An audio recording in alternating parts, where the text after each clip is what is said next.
வாங்க CA students. இன்னைக்கு நாம நம்ம ஸ்ட்ராட்டஜிக் மேனேஜ்மெண்ட்ல ரொம்ப முக்கியமான ஒரு டாபிக் பத்தி பார்க்க போறோம். Chapter 2.5 industry environment analysis.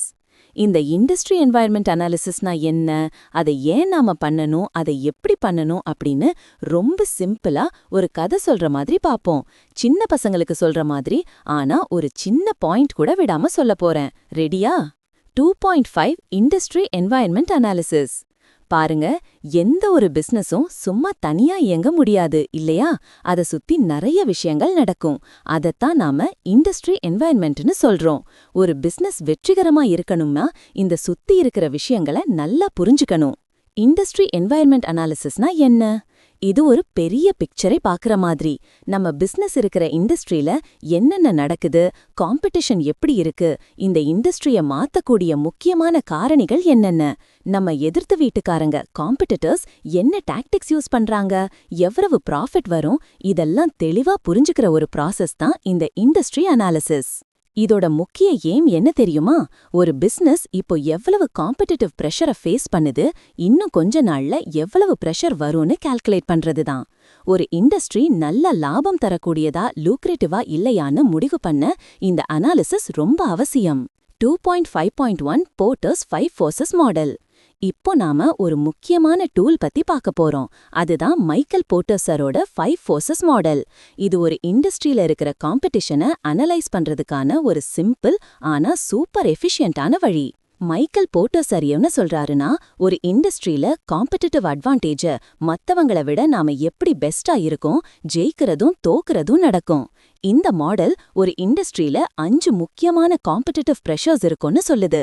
இந்த பிரஷர்ஸை புரிஞ்சுக்கிட்டா நாம நல்ல ஸ்ட்ராட்டஜி ஃபார்முலேட் பண்ணி ப்ராஃபிட்டபிலிட்டியை இன்க்ரீஸ் பண்ணலாம், காம்படிஷனை சமாளிக்கலாம்.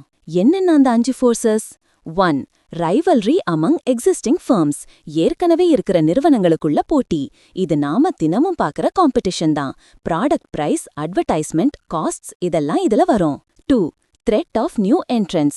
புதுசா யாராவது உள்ள வரதுக்கான வாய்ப்பு. புதுசா ஒரு காம்படிட்டர் நம்ம இண்டஸ்ட்ரிக்குள்ள வந்தா அவங்க புது கெப்பாசிட்டி, புது ப்ராடக்ட்ஸ் கொண்டு வருவாங்க. இது நமக்கு ஒரு பெரிய threat. 3. Threat of substitute products. மாற்று பொருட்களால் வரும் அச்சுறுத்தல். நம்ம ப்ராடக்ட்டுக்கு பதிலா வேற ஒரு இண்டஸ்ட்ரியிலிருந்து ஒரு ப்ராடக்ட் வந்து நம்ம கஸ்டமரை அவங்க பக்கம் இழுத்துட்டா அதுதான் substitute. 4. Bargaining power of suppliers. பொருட்கள் சப்ளை பண்றவங்களோட பார்கெனிங் பவர். நமக்கு ரா மெட்டீரியல்ஸ், சர்வீஸ்லாம் சப்ளை பண்றாங்க இல்லையா, அவங்களுக்கு எவ்வளோ பவர் இருக்கு. 5. Bargaining power of buyers. நம்ம கஸ்டமர்களோட பார்கெனிங் பவர். நம்ம கிட்ட பொருள் வாங்குற கஸ்டமர்களுக்கு எவ்வளோ பவர் இருக்கு, அவங்க விலைய குறைக்க சொல்ல முடியுமா? இந்த 5 ஃபோர்ஸஸையும் எப்படி அனலைஸ் பண்றது? ஸ்டெப் 1. இந்த ஒவ்வொரு ஃபோர்ஸ்லயும் என்னென்ன ஸ்பெசிஃபிக் காம்படிட்டிவ் பிரஷர்ஸ் இருக்குன்னு ஐடென்டிஃபை பண்ணணும். ஸ்டெப் 2. ஒவ்வொரு ஃபோர்ஸும் எவ்வளவு ஸ்ட்ராங்கா இருக்கு, ஃபியர்ஸா, ஸ்ட்ராங்கா, மாடரேட்டா இல்ல வீக்கான்னு இவாலுவேட் பண்ணணும். ஸ்டெப் 3. இந்த 5 ஃபோர்ஸஸும் சேர்ந்து நம்ம இண்டஸ்ட்ரிக்கு நல்ல ப்ராஃபிட் கொண்டு வரக்கூடிய சூழல் இருக்கான்னு பார்க்கணும். இப்போ ஒவ்வொரு ஃபோர்ஸையும் கொஞ்சம் டீட்டெயிலா பார்ப்போம். Threat of new entrance. புதுசா வர்றவங்களால வரும் அச்சுறுத்தல். புதுசா ஒரு பிசினஸ் உள்ள வந்தா அவங்க புதுசா ப்ரொடக்ஷன் கெப்பாசிட்டியை கிரியேட் பண்ணிடுவாங்க. அப்போ மார்க்கெட்ல சப்ளை அதிகமாகி பிரைசஸ் குறையும். நம்ம மார்க்கெட் ஷேரும் குறைய வாய்ப்பு இருக்கு. இதை தடுக்க ஏற்கனவே இருக்கிற ஃபர்ம்ஸ் என்ன பண்ணுவாங்கன்னா, பேரியர்ஸ் டு என்ட்ரி, உள்ள வர்றதுக்கு தடைகள் உருவாக்குவாங்க. இது சில பொருளாதார காரணிகள். Capital requirements. பெரிய முதலீடு தேவை. ஒரு இண்டஸ்ட்ரிக்குள்ள வர ரொம்ப அதிக பணம் தேவைனா சும்மா யாரும் உள்ள வர முடியாது. அப்போ ஏற்கனவே இருக்கிறவங்களுக்கு ப்ராஃபிட் ஜாஸ்தி ஆகும். Economies of scale. மொத்தமா தயாரிக்கும் போது செலவு குறைவு. நிறைய ப்ராடக்ட் மேனுஃபேக்சர் பண்றப்போ ஒரு யூனிட்கான காஸ்ட் குறையும். பெரிய ஃபர்ம்ஸ்க்கு இந்த அட்வான்டேஜ் இருக்கும். புதுசா வர்றவங்களுக்கு இது இருக்காது. அதனால அவங்க அதிக செலவு பண்ண வேண்டி இருக்கும். Product differentiation. ப்ராடக்ட்டுக்கு தனித்தன்மை. ஒரு ப்ராடக்ட்டுக்கு ஒரு யூனிக் ஃபீச்சரை கொடுத்தா கஸ்டமருக்கு அது ரொம்ப ஸ்பெஷலா தெரியும். இத புதுசா வர்றவங்க காப்பி பண்ண கஷ்டப்படுவாங்க. செலவும் ஜாஸ்தியாகும். Easy personal care products. ஸ்விட்சிங் காஸ்ட்ஸ். ஒரு கஸ்டமர் ஒரு ப்ராடக்ட்ல இருந்து இன்னொரு ப்ராடக்ட்டுக்கு மாறும்போது அவங்களுக்கு பணம் ரீதியாவோ இல்ல சைக்கலாஜிக்கலாவோ செலவு இருந்தா அது ஸ்விட்சிங் காஸ்ட். இது அதிகமா இருந்தா கஸ்டமர் மாற யோசிப்பாங்க. Brand identity. பிராண்டுக்கு ஏற்கனவே நல்ல பேர் இருந்தா அத புதுசா வரவங்க உருவாக்க ரொம்ப காலமாகும். நிறைய ரீசோர்சஸ் செலவு பண்ண வேண்டியிருக்கும். Procurement, technology development, human resource management, infrastructure. Access to distribution channels, விற்பனை வழிகளை அணுகுதல். ஏற்கனவே இருக்கிற ஃபர்ம்ஸுக்கு டிஸ்ட்ரிபியூஷன் சேனல்ஸ், கடைகள், ஹோல்சேலர்ஸ் மேல நல்ல கண்ட்ரோல் இருக்கும். புதுசா வரவங்களுக்கு அதை அணுகிறது கஷ்டமா இருக்கும். Possibility of aggressive retaliation. புதுசா ஒருத்தர் உள்ள வரப்போறாருன்னு தெரிஞ்சா ஏற்கனவே இருக்கிற பெரிய கம்பெனிஸ் பிரைஸ் குறைக்கிறது, அட்வர்டைஸ்மெண்ட் அதிகமா பண்றதுன்னு மிரட்டுவாங்க. இது புதுசா வர்றவங்கள டிஸ்கரேஜ் பண்ணும். 2. Bargaining power of buyers. வாங்குபவர்களின் பேரம் பேசும் சக்தி. கஸ்டமர்களுக்கு நிறைய பிரஷர் கொடுக்க முடியும். என்னன்னா விலைய குறைங்க, இல்லனா நல்ல சர்வீஸ் கொடுங்க அப்படின்னு. இது எப்ப ஜாஸ்தி ஆகும்னா, கஸ்டமருக்கு எல்லா ப்ராடக்ட்ட பத்தியும் அதுக்கு இருக்கிற சப்ஸ்டிடியூட்ஸ் பத்தியும் நல்லா தெரியும் போது, அவங்க ரொம்ப பெரிய கஸ்டமரா பிக் பையர்ஸா இருந்து நிறைய பணம் செலவு பண்ணும்போது, நம்ம ப்ராடக்ட் அவங்களுக்கு ரொம்ப முக்கியம் இல்லாம அவங்க ஈஸியா வேற ப்ராடக்ட்டுக்கு மாற முடியும் போது. 3. Bargaining power of suppliers. நமக்கு ரா மெட்டீரியல்ஸ், காம்பனன்ட் சப்ளை பண்றாங்க இல்லையா, அவங்களுக்கும் பவர் இருக்கும். அவங்க விலைய அதிகப்படுத்தலாம், குவாலிட்டிய குறைக்கலாம். எப்போ அவங்களுக்கு பவர் ஜாஸ்தி ஆகும்னா, அவங்க சப்ளை பண்ற ப்ராடக்ட் ரொம்ப க்ரூஷியலா இருக்கு, அதுக்கு சப்ஸ்டிடியூட்ஸ் கிடைக்காது. அவங்க கிட்ட இருந்து வேற சப்ளையருக்கு மாற அதிக ஸ்விட்சிங் காஸ்ட்ஸ் இருக்கு. சப்ளையர்கள் கம்மியா இருக்காங்க, ஆனா நம்ம மாதிரி பையர்ஸ் நிறைய பேர் இருக்கோம். 4. The nature of rivalry in the industry. இண்டஸ்ட்ரியில உள்ள போட்டியின் தன்மை. இது ரொம்ப தீவிரமா இருந்தா அந்த இண்டஸ்ட்ரியில ப்ராஃபிட் கம்மியாகும். சில கண்டிஷன்ஸ்ல இந்த ரைவல்ரி ரொம்ப ஜாஸ்தி ஆகும். Industry leader. இண்டஸ்ட்ரியில ஒரு ஸ்ட்ராங் லீடர். ஒரு இண்டஸ்ட்ரியில ஒரு ஸ்ட்ராங் லீடர் இருந்தா அவங்க பிரைஸ் வார டிஸ்கரேஜ் பண்ணுவாங்க. ஏன்னா அவங்க கிட்ட நிறைய நிதி இருக்கு. சின்ன காம்படிட்டர்ஸ அவங்களால ஈஸியா அவுட்லாஸ்ட் பண்ண முடியும். Number of competitors. போட்டியாளர்களின் எண்ணிக்கை. போட்டியாளர்கள் ஜாஸ்தியா இருந்தா ஒரு லீடரால காம்படிஷனை கண்ட்ரோல் பண்ண முடியாது. Fixed costs. ஃபர்ம்ஸுக்கு ஃபிக்ஸ்ட் காஸ்ட்ஸ் அதிகமா இருந்தா அவங்க எப்போதுமே கெப்பாசிட்டிய ஃபுல்லா யூட்டிலைஸ் பண்ண நினைப்பாங்க. ப்ராடக்ட் டிமாண்ட் கம்மியாகும் போது பிரைஸ குறைச்சு விற்க பாப்பாங்க. இது எல்லா ஃபர்ம்ஸால ப்ராஃபிட்டபிலிட்டிய குறைச்சிடும். Exit barriers. ஒரு இண்டஸ்ட்ரிய விட்டு வெளிய போறதுக்கு கஷ்டமா இருந்தா, எக்ஸாம்பிள் மெஷினரிய விற்க முடியாது, பெரிய டெட்ஸ் இருக்கு, ஃபர்ம்ஸ் அங்கேயே இருக்க வேண்டியது வரும். இது காம்படிஷனை இன்னும் அதிகப்படுத்தும். Product differentiation. ப்ராடக்ட்ஸ்க்கு நல்ல டிஃபரன்சியேஷன் இருந்தா பிரைஸ் வார் கம்மியாகும்.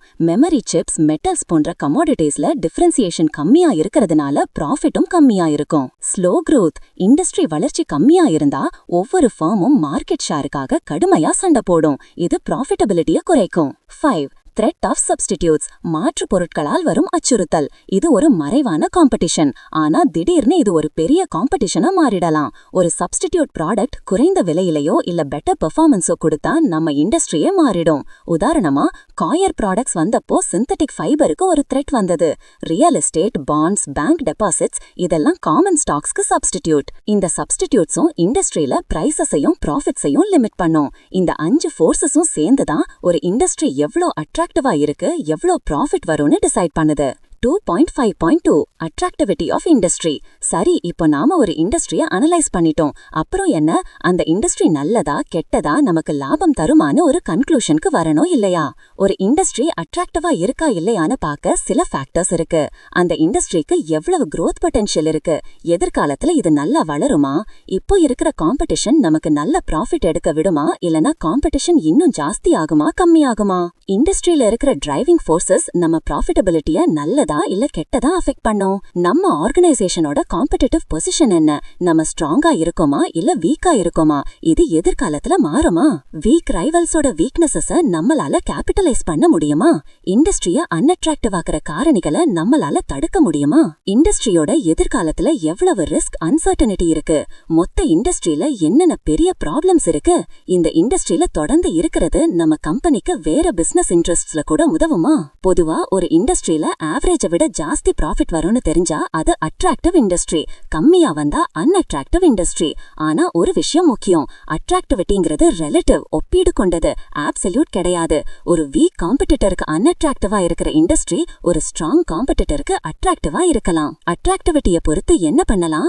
இண்டஸ்ட்ரி அட்ராக்டிவா இருந்தா லாங் டர்ம் காம்படிட்டிவ் பொசிஷனை ஸ்ட்ராங்கர் ஆக்க, சேல்ஸ் அதிகப்படுத்த எக்ஸ்ட்ரா ஃபெசிலிட்டிஸ்ல இன்வெஸ்ட் பண்ணலாம். இண்டஸ்ட்ரி அன்அட்ராக்டிவா இருந்தா காஷியஸா இன்வெஸ்ட் பண்ணலாம், ப்ராஃபிட்ட ப்ரொடெக்ட் பண்ண வழி தேடலாம், சின்ன ஃபர்ம்ஸை அக்வயர் பண்ணலாம், இல்லனா வேற அட்ராக்டிவ் பிசினஸஸ்ல டைவர்சிஃபை பண்ணலாம். வீக் ஃபர்ம்ஸா இருந்தா வேற காம்படிட்டரோட மர்ஜ் ஆகலாம் இல்ல டைவர்சிஃபை பண்ணலாம். 2.5.3 எக்ஸ்பீரியன்ஸ் கர்வ். இது ஒரு லேர்னிங் கர்வ் மாதிரி. என்ன சொல்லுதுன்னா, ஒரு ஃபர்ம் நிறைய ப்ராடக்ட்ஸ் மேனுஃபேக்சர் பண்ண அவங்களுக்கு எக்ஸ்பீரியன்ஸ் அதிகமாகும். எக்ஸ்பீரியன்ஸ் அதிகமாக ஒரு யூனிட் ப்ராடக்ட் தயாரிக்கிற செலவு குறையும். இதோட கான்செப்ட் என்னன்னா, we learn as we grow. நாம வளர கத்துப்போம். இதோட இம்ப்ளிகேஷன் என்ன? ஒரு இண்டஸ்ட்ரியில பெரிய ஃபர்ம்ஸுக்கு சின்ன ஃபர்ம்ஸை விட யூனிட் காஸ்ட் கம்மியா இருக்கும். ஏன்னா அவங்களுக்கு ஜாஸ்தி எக்ஸ்பீரியன்ஸ் இருக்கும். இதனால அவங்களுக்கு ஒரு காம்படிட்டிவ் காஸ்ட் அட்வான்டேஜ் கிடைக்கும். இது ஏன் நடக்குது? Learning effects, economies of scale, product redesign, ப்ரொடக்ஷன்ல வர்ற டெக்னாலஜிக்கல் இம்ப்ரூவ்மெண்ட்ஸ் இதெல்லாம் சேர்ந்துதான் இந்த எக்ஸ்பீரியன்ஸ் கர்வை உருவாக்குது. ஃபீச்சர்ஸ், பிசினஸ் வளர எக்ஸ்பீரியன்ஸ் கிடைக்கும். இந்த எக்ஸ்பீரியன்ஸ் காம்படிஷனுக்கு ஒரு அட்வான்டேஜ் கொடுக்கும். புதுசா வர்றவங்களுக்கு இது ஒரு பெரிய பாரியர். பெரிய சக்சஸ்ஃபுல் ஆர்கனைசேஷன்ஸ்க்கு இந்த எக்ஸ்பீரியன்ஸ் எஃபெக்ட் ரொம்ப ஜாஸ்தியா இருக்கும். ஃபிகர், எக்ஸ்பீரியன்ஸ் கர்வை ஒரு கிராஃப்ல அவுட்புட் அதிகமாக யூனிட் காஸ்ட் குறையிற மாதிரி ஒரு கர்வை கற்பனை பண்ணிக்கோங்க. ரெலவன்ஸ், முக்கியத்துவம். புதுசா ஒரு ஃபர்ம் இண்டஸ்ட்ரிக்குள்ள வர யோசிச்சா இந்த எக்ஸ்பீரியன்ஸ் கர்வ் அவங்களுக்கு ஒரு பேரியரா இருக்கும். மார்க்கெட் ஷேரை